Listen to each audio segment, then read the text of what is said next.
Graça e paz, igreja. Queremos nesta manhã fazer uma pequena reflexão sobre a lição de hoje, que fala sobre a oração. Algo muito pertinente à nossa vida cristã e à nossa vida na comunhão com a igreja, com os irmãos e com Deus. E estamos sempre orando e agradecendo a Deus, pedindo a Deus, falando com Deus, e isso é muito próprio da igreja, da nossa vida cristã. Mas como responder? O que é oração? É muito difícil responder porque é algo pessoal entre você e Deus.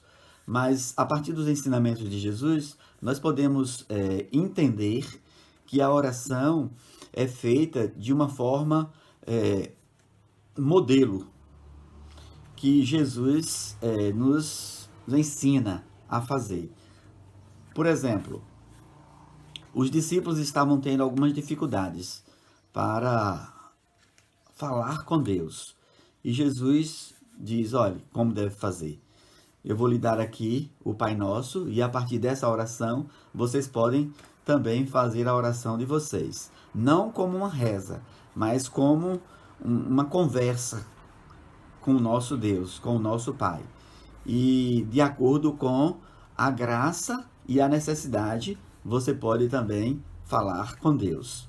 E meus irmãos, hoje tem sido muito complicado essa questão da oração, porque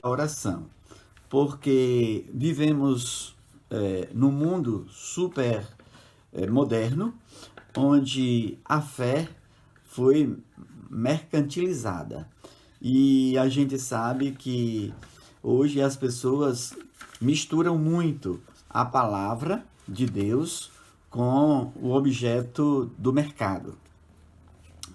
E Jesus, na oração modelo, ele deixa isso bem claro. Olha, a oração não mudou.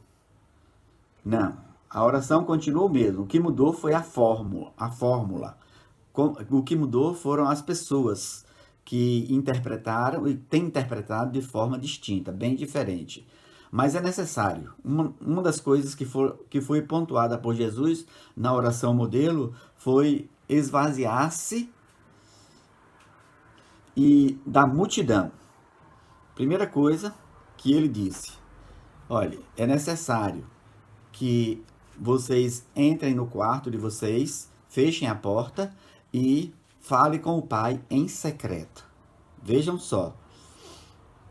Diante do que estava acontecendo, daquele contexto, Jesus ensina que os discípulos precisam ter um tempo a sós com Deus, falar com Deus.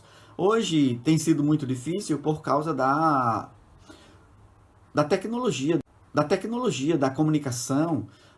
O mundo está em nossas mãos, então nós interagimos com o mundo todo. E, de certa forma, vivemos sempre cheios e ocupados das atividades, dos meios de comunicação, e principalmente hoje com essa questão essa comunicação da internet. Então, a gente não tem nem tempo, às vezes, para estar a sós com Deus, porque é o tempo, o dia todo na internet, principalmente agora na pandemia, quando Deus separou esse momento para estarmos a sós com Ele. E a gente, às vezes, não tem aproveitado dessa forma, mas estar sempre interagindo com os meios de comunicação, que eu não estou dizendo que seja ruim, mas de certa forma, se não tivermos sabedoria, pode não achar espaço para Deus agir em nossa vida. Então, a primeira coisa que Jesus recomenda é ter um tempo a sós com Deus. E depois esvaziar-se dos nossos desejos.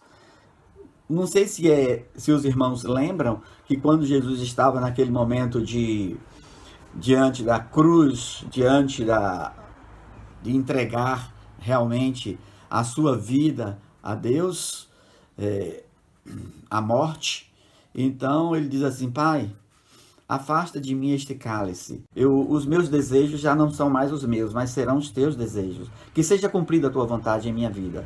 Então, isso foi algo bem claro que Jesus notificou.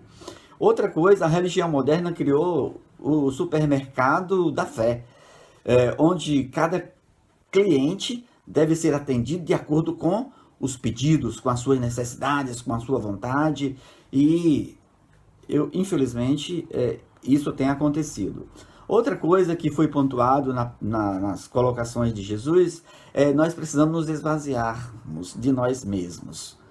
E é necessário estarmos dando espaço ao nosso Deus em nossas vidas, porque se nós não nos esvaziarmos de nós mesmos, do nosso eu, da nossa vontade, dos nossos desejos, como já foi dito, então como é que Deus vai agir em nossa vida? Fica muito complicado. Jesus falou sobre os dois jovens, não é? O fariseu e o religioso. Então a gente precisa ter cuidado com essa questão da religiosidade. E a outra coisa, meus irmãos, é que a oração, como já foi dito, ela não mudou, mas também não é coisa mágica, não. Eu sempre digo, deixando Deus agir em sua vida. E quando isso acontece, quando Deus age em nossa vida, meus irmãos, até os montes são transportados, porque é para a glória dele. Mas quando Deus não tem lugar em nossa vida, a gente fica o tempo todo falando e nada acontece. Porque quem aparece é o homem e não Deus. E a vontade não é a de Deus, mas é a nossa que prevalece. E estando cheio de si mesmos, como é que Deus vai operar? Então é necessário que a igreja do século 21, a igreja do Senhor, tenha consciência destas coisas. A oração é a chave que move o coração de Deus, mas é necessário que estejamos atentos a estas questões. Que Deus assim nos abençoe e nos ensine a cada dia a falar com Deus. Amém.